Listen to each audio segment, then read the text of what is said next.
Good evening, everyone. Welcome to another episode of On Deck here on FTSN. I'm Russ Morgan. Hope everybody's having a great Sunday. Uh, Pretty good, a lot of tight races going on in the MLB between the division races, wild cards, a lot of tight races. Well, we got like 45 to 44 more games. So we're inching closer to October baseball. I'm getting jacked. Even though I don't even know if the Yankees will make October baseball this year. That's how bad it is. It's not good. But we got a lot of tight races, a lot of tight division races.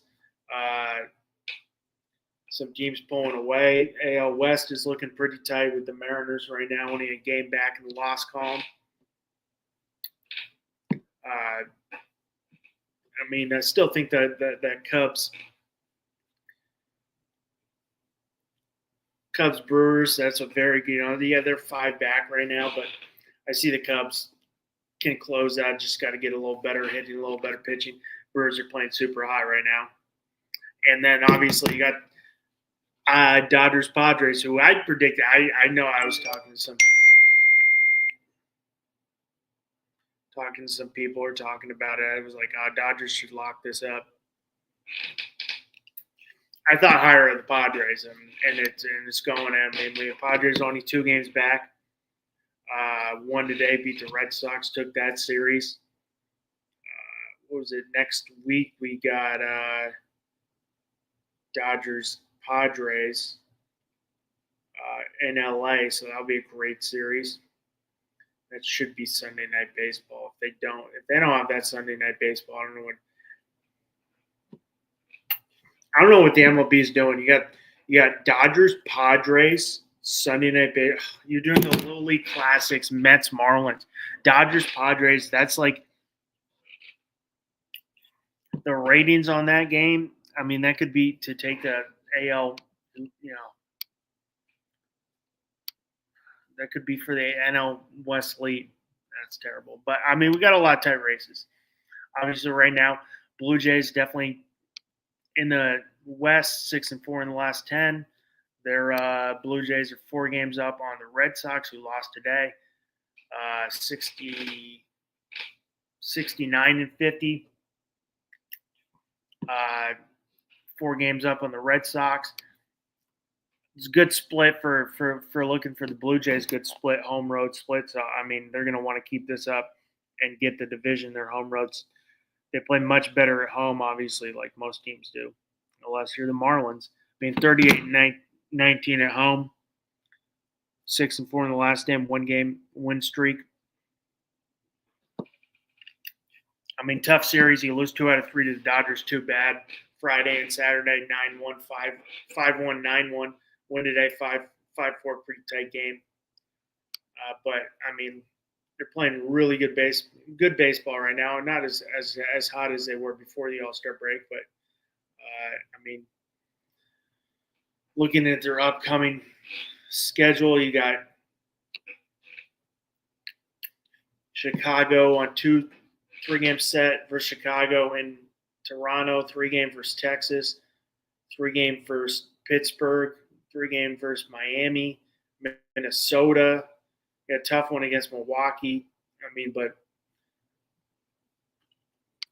I think it's their division to win. Blue Jays back in October baseball. 4 up. You're getting solid 298 from Bo Bichette. I know. I'm wondering who's going to – Bichette's going to be a free agent at the end of the year. Do you give him a contract? Obviously, if you tender him something so you can get something out of it, do you give him a contract, or are you getting a better shortstop than Bo Bichette on the free agent market? 298. Bichette leads the team in batting average. 338 on base percentage, 470 slugging, 16 home runs, 78 RBIs. Vlad Guerrero's 296 after that massive contract, 64 RBIs, 19 home runs. You get Ernie Clement. You have a solid young third baseman group with Barnard and Clement. Clement 289. Springer 291. Alejandro Kirk is 296. I really like the Blue Jays pitching. I mean, on the pitching side, yeah, Barrios is looking much better late. He's 8-4, 3.89 ERA. Kevin Gausman 8-8, but 3.85 ERA. Chris Bassett 11-6, 4.17 ERA. I think that's a solid 1-2-3 for getting there in the playoffs, especially because Barrios picking it up. I think Gausman beat up. Who pitched Friday and Saturday for the Blue Jays. Unfortunately, I was Friday. They're all 10 o'clock starts. Unfortunately, it was on the West Coast. So they're all like 10 o'clock starts. I mean, you get Scherzer, who went 6, giving up 2 runs on Friday. So it's a pretty solid start for them. You get that postseason, you get that playoff experience with Scherzer, World Series experience with Scherzer. And then, I mean, Bassett goes, he got 6 hits, 3 runs, 4 2/3. Today was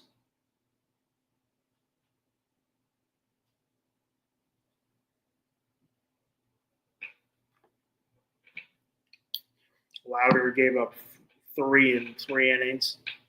I think that's solid 1-2-3. Going into the nether, jump into the wild card after talking about the division leads. In the AL Central, Tigers are 68 and 51, 5-5 in the last 10. I think it's definitely changed from the Tigers. Now Verlaine's on the DL or IL now, injured list, not the DL anymore. But I mean, a team that was very hot at one point, not as much, has slowed down.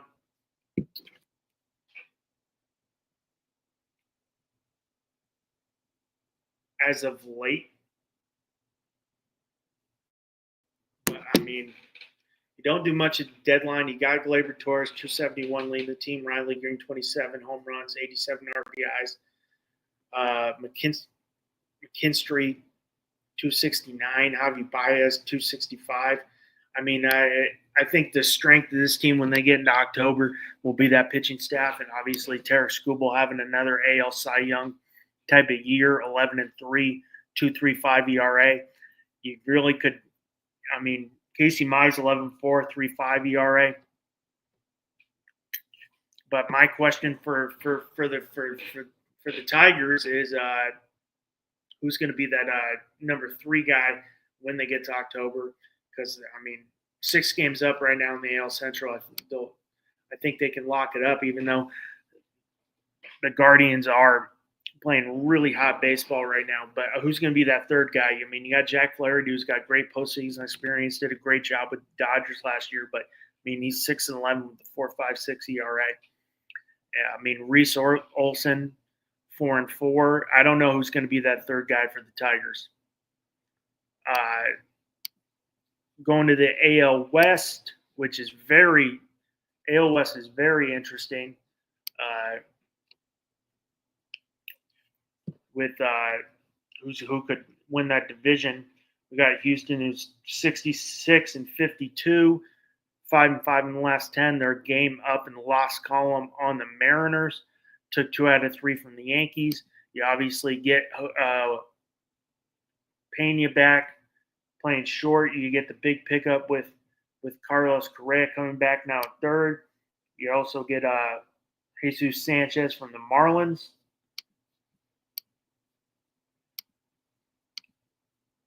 So, I mean, but my thing is when you're going to get Jeremy Pena. I thought Jeremy Pena, 315 coming back. I mean, Altuve goes for another home run today.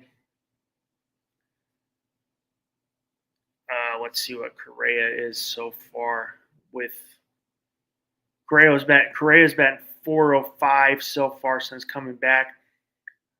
Let's see what the update is on when they get out.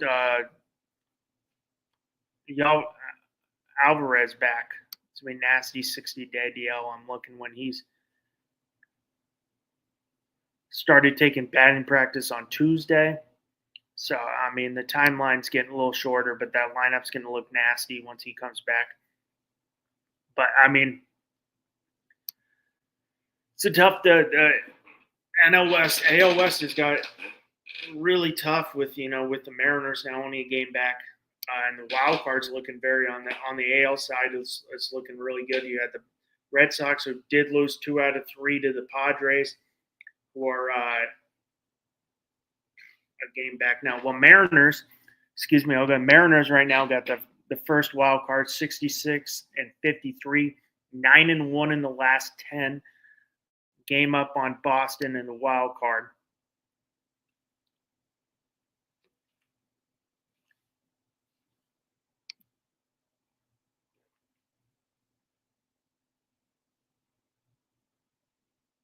You obviously got probably the favorite for AL MVP in Cal Raleigh. He hit his 45th home run, 98 RBIs. You got Julio Rodriguez batting 256, 65 RBIs, 22 stolen bases.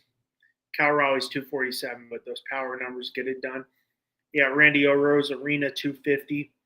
J.P. Crawford leads the team in average 263. Polanco's batting 250. What is Suarez is batting 105 and 38 at bats since the deadline's coming over. So thank God the Yankees didn't do that. I mean, first off, I don't think he would have made.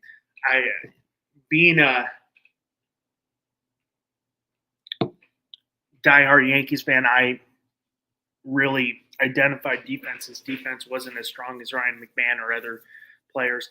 So the 105s, thank God they didn't go that route because, I mean, he's solid defensively. But on the pitching side, they're solid pitching, only game back right now. You got Brian Wu, 10-6, 3.08 ERA. Luis Castillo, 8-6, 3.19 ERA. Gilbert's been hurt. You got George Kirby, 7-5 with 4.04 ERA. You've Andres Munoz, 27 saves on the year for the Mariners. So right now they're holding that wild card spot down. Going to Boston, who Boston did lose 2 out of 3 to the Padres today. So they are 65 and 54, 7-3 in the last 10.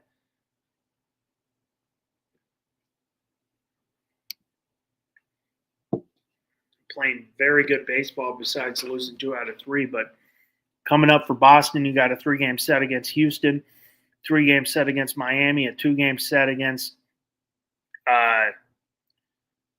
Baltimore, and then you got a 4-game set against the Yankees, which Yankees could be way out of it by then. But I mean,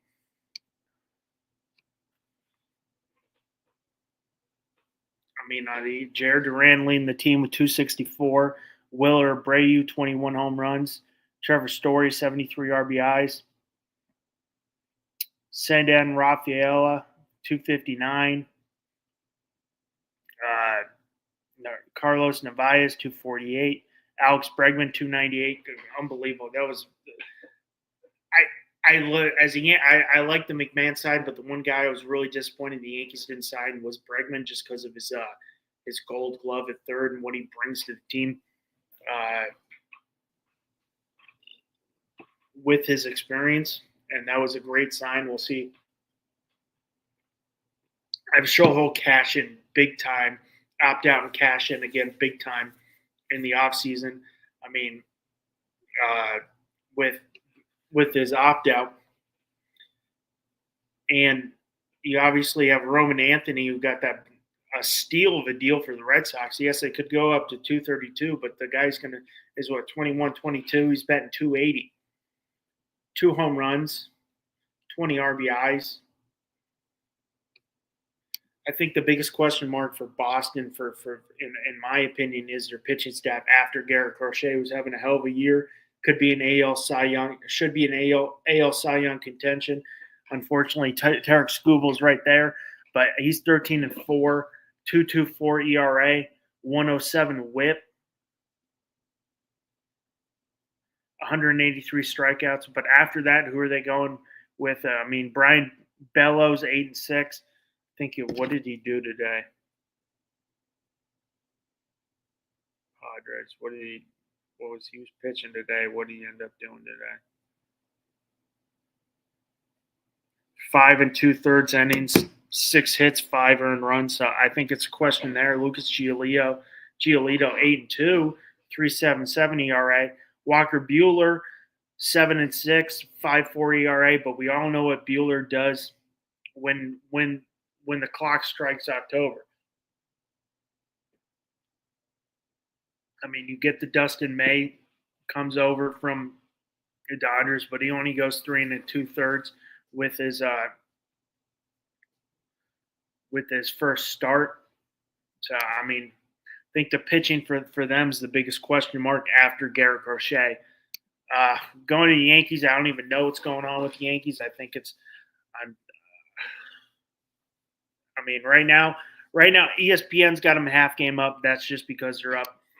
Played one more game than the Guardians, but 62-56,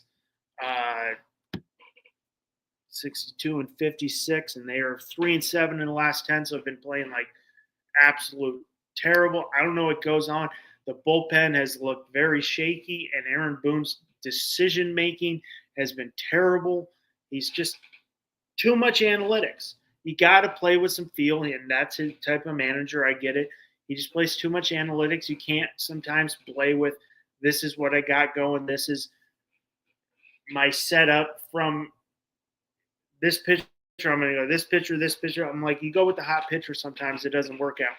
And the hitting's been abysmal. Aaron Judge, 337 since coming back. Is still, hitting better when he's back, but it's been abysmal. But their one of their biggest offseason acquisitions has looked terrible. I don't know if he's right.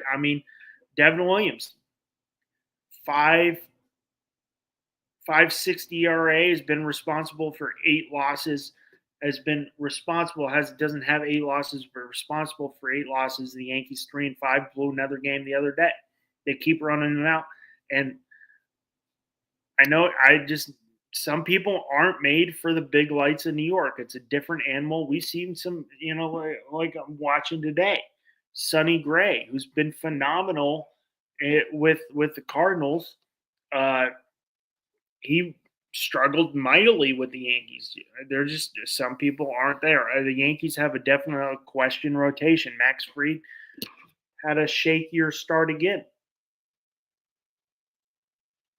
Today, Max Fried, who was nails for a long time, another shaky start, 5 innings, 8 hits, 4 runs. Carlos Rendon is definitely, he's shaky, 3.35 ERA. Will Warren, who's got thrust in a tough situation, 6-5, 4.4 ERA. I think he could be good, very good in the future of that rotation, but he's been thrust in a bad situation. That he's got to be that third man. Luis Gil, who had a decent outing the other day.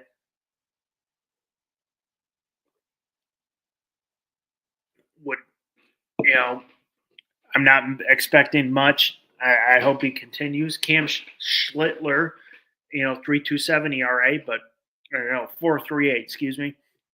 He's thrust in a bad situation too. One of your acquisitions gets sent down, and Jake Bird gets, optioned back to AAA. David Bendar's looked great. Thank God for Bendar and Luke Weaver. But and then Camilo Duvall, who had a bad game, 4.5 ERA, gave up 2 runs the other day and almost blew it.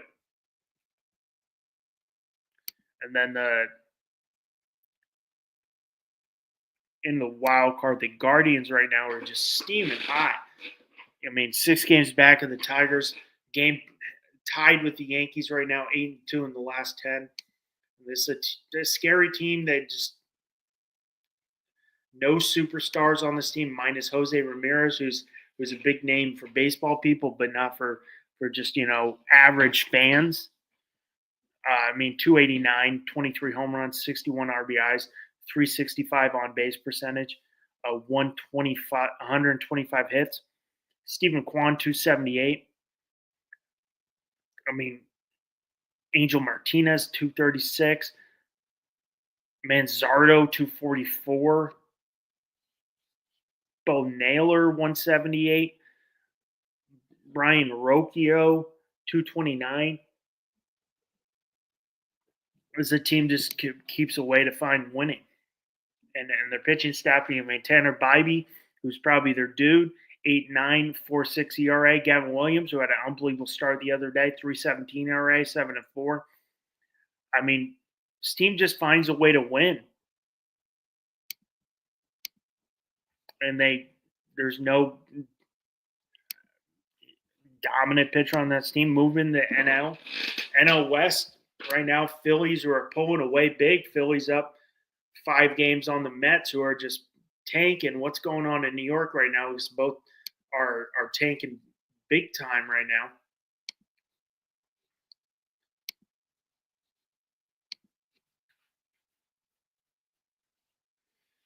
Phillies, you got Trey Turner, 282. See what he's – you have Kyle Schwarber hit his 41st home run this week. Yeah, Castellanos, 261. Schwarber's 252. Realmuto, who's a great defensive catcher behind the plate, 273. Bryson Stott, 242. But the defensive plays he makes at second base is amazing. Great defensive second baseman. 278 for Alex Baum, who was on that trade deadline, who was on that all off season. Was nobody would want to take him. 278 now. Max Kepler, 205. Brandon Marsh, 276. That center fielder, Rojas ain't gonna done. I don't know who's gonna win, but I think this. Phillies team coming out of the NL has got one of the better chances because of their pitching staff. You got Zach Wheeler, 2.68 ERA, 10.5. Yeah, Christopher Sanchez, 11-3, 2.36 ERA. You got Jesus Luzardo, 11-5 with the 4.2 ERA. Ranger Suarez, 8-5 with the 2.94 ERA. When are you going to get Aaron Nola back? Because, yes, he struggled mightily, but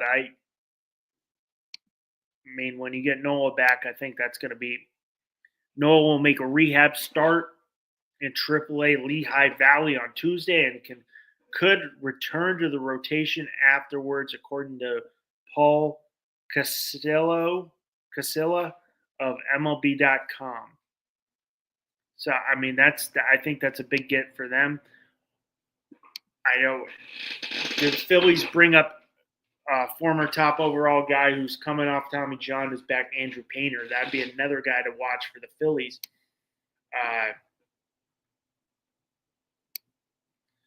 But they're pulling away. 5 games up on the Mets right now. Mets are just sliding big time. 5 games, 63-55. 1-9 in the last 10 on a 7-game losing streak. One upside for the Mets. Not too many upsides for the Mets, but Pete Alonso hit his 252nd home run as a New York Met, tying what Met great? That'd be Darryl Strawberry. I don't know what's going on with this Mets team. What's different in the locker room with this Mets team from last year that had so much momentum going on that took them to the NLCS? I've heard the reports. Maybe it's Juan Soto, maybe it's the contract, but this team had a lot of momentum last year, and the momentum's not there. 1-9 in the last 10, and 7-game losing streak. Lindor, 243, not the same. 264 for Alonso. And Alonso's got 26 home runs this year. Brandon Nimmo, 249. Juan Soto's 250 with 28 home runs. How many walks does he have? There's 89 walks this year. Mark Vientos, 230. Tyrone Taylor, 200.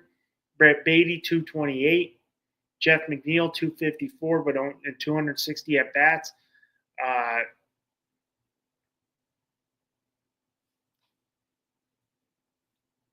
I don't know what's going on this team. The question is the pitching for them. I mean, David Peterson, 7-5, 2.98 ERA. Clay Holmes, 9-6, 3.46 ERA. Senga, 7-4 with a 2.3 ERA. Griffin Canine, 7-3, 3.77 ERA. Tyler Meagle, 5-5. What has Gregory Soto has pitched 5 1/3 innings, has given up 4 hits, 1 walk, no runs. So he's one of the big guys. They picked up Ryan Helsley in 4 innings pitched, giving up 6 hits, 3 runs, 1 home run, and a couple walks. 2 walks, and he's got a 6.75 ERA since coming over.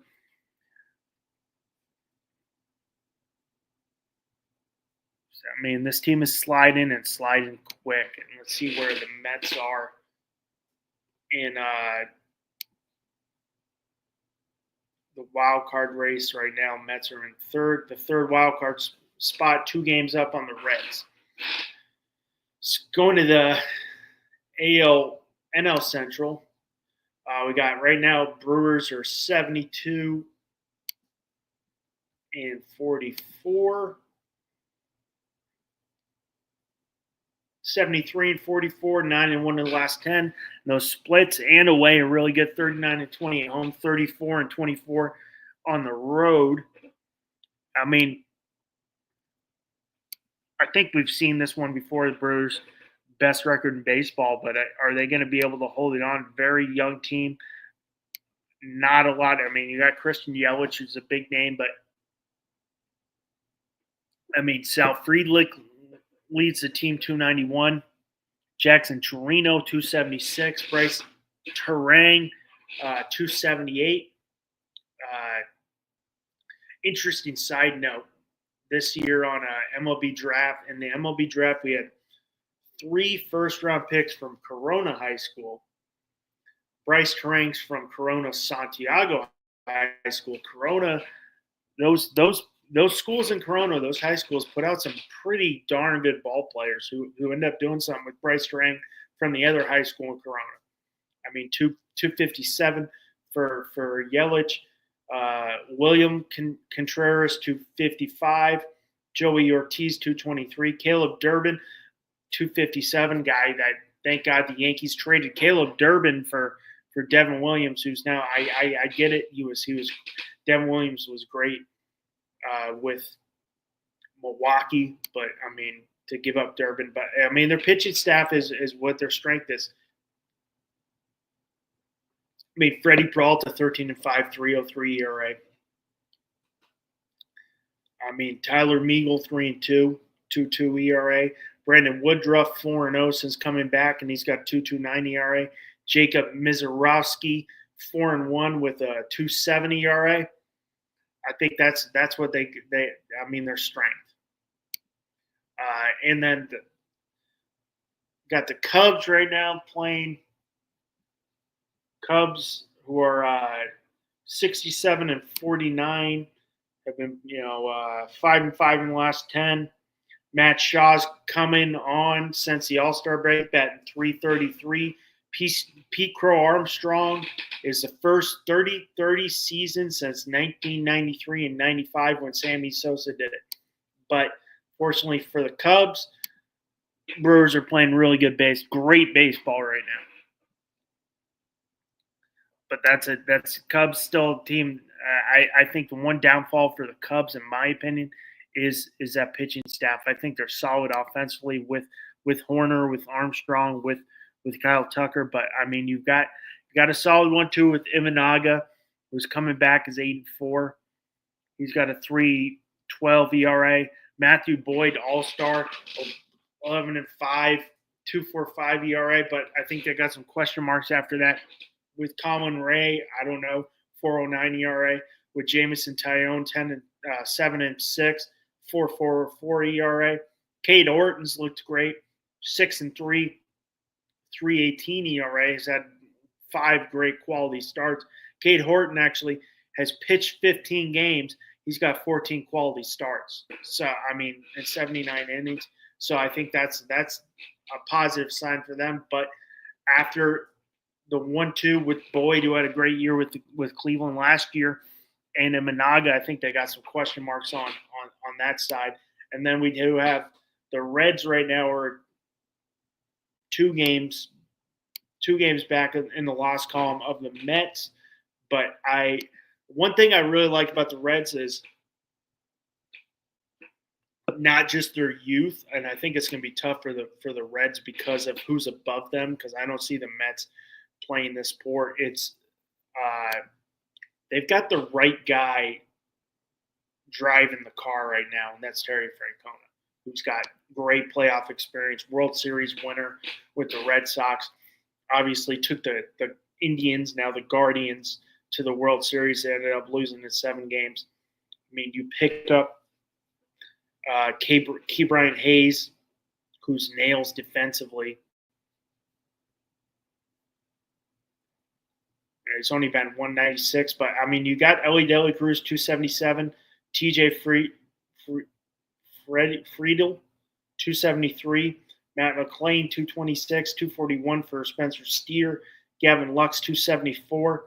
Their pitching staff is what's going to get them there. I mean, Nick Martinez, who's back in the rotation, 4.49 ERA, 10-9. Lodolo just went down. Brady Singer 9-9 with 4.53. But I mean, you get Hunter Green back. That's going to be. I think the pitching is it's going to. If they get into the playoffs, their pitching is going to be what's getting them there.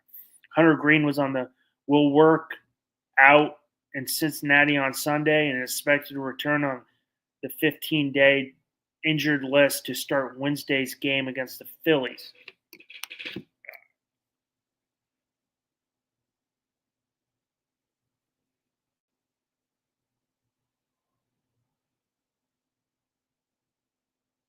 So there's that.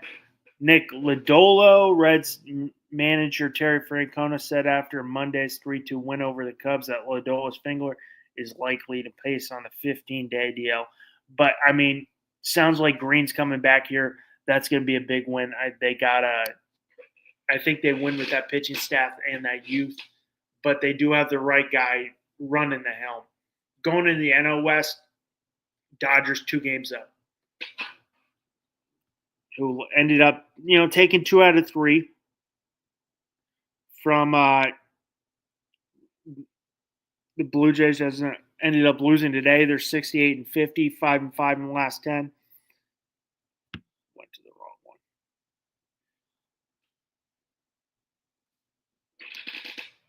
But they're going to have next weekend's going to be a fun one. I mean, you play Angels on Monday.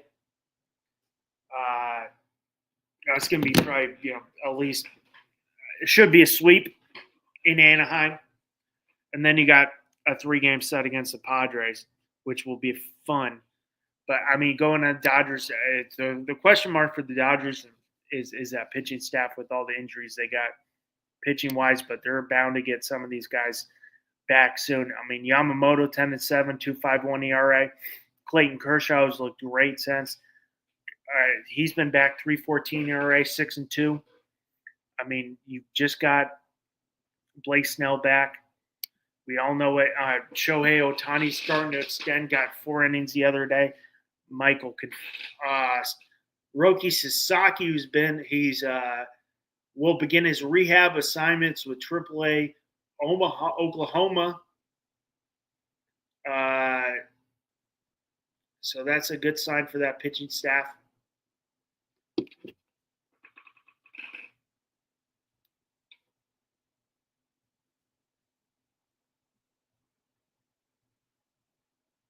It's a good sign for that pitching staff. Obviously, I mean, the way it's going for this Dodgers, I mean, and you don't really want it, for the Dodgers, but I think Shohei Ohtani is going to be a big part. Guy batting of this rotation because of the injuries. I mean, he's 284, 41 home runs, 77 RBIs. Guy's just a freak. Andy Paganis, or 278. Mookie Betts, 240. You think he picks that up? 305. Freddie Freeman leads the team. Teoscar Hernandez, 254. He's got 18 home runs, so it's a little down from last year, home run wise. They definitely need some guys to come back because, I mean, if you're looking at that outfield situation, I think they'd like to keep Tommy Edman in that outfield spot just because of, what Tommy Edman, if you could keep Tommy Edman playing outfield, 228, and then I'm wondering what they're going to do once all these guys come back with, I think it's Hee-Song Kim, or no, how do you say his name? Hee-Song Kim comes back. He was batting 304. You could put him in the outfield. The other one is top prospect Alex Freeland, who's batting 222, but could he play second base too when Max Muncy comes back, who's 261? But it'll be interesting for them. And then you got right now 2 games back, which I predicted. I mean, it was going to be a close division race, and is the Padres 66 and 52, 7 and 3 in the last 10. Obviously, took 2 out of 3 from the Red Sox. But you get the big. They had a big splash on the deadline with Laureano and Ryan O'Hearn. I mean, that pitching staff is strong, but I mean, Manny Machado, 297, 20 home runs, 72 RBIs. Luis Ariz, 295. Guys, just a hitting machine. Fernando Tatis, 262. He leads the team, 365 on base percentage. Jackson Merrill is having a little down year, 255. Ramon Laureano, since coming over, has been 270, and Ryan O'Hearn, 158. But the one thing that's going to be this Padres team will be very difficult is that bullpen. I mean, starting rotation, Nick Pivetta, 11 of 4, 2.94 ERA. Dylan Cease with a better start today. See what he ended up doing.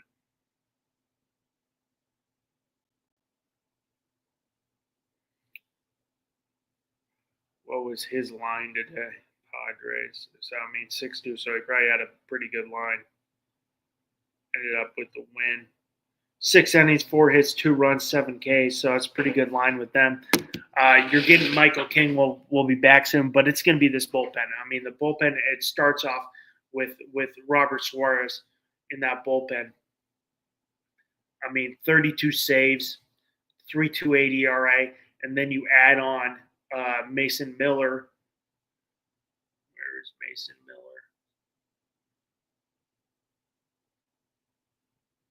I mean, you add Mason Miller to this staff, which is just nasty.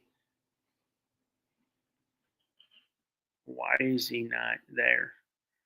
I mean, you add Mason Miller. You got Wandy Peralta, who's a 3.15 ERA. I think what's going to make this team really scary is that bullpen. That bullpen's nasty, and what they did at the trade deadline makes this team very tough. I mean, hey, Joe Musgrove, who was a massive part, did start through at 20 pitches the other day. Maybe he comes back. You get Darvish back.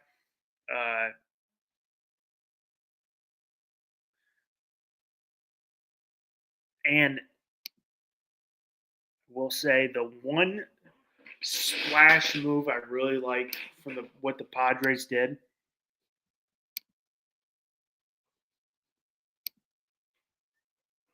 was that catcher, because catching, I think, was their catcher position was a little question mark with Elias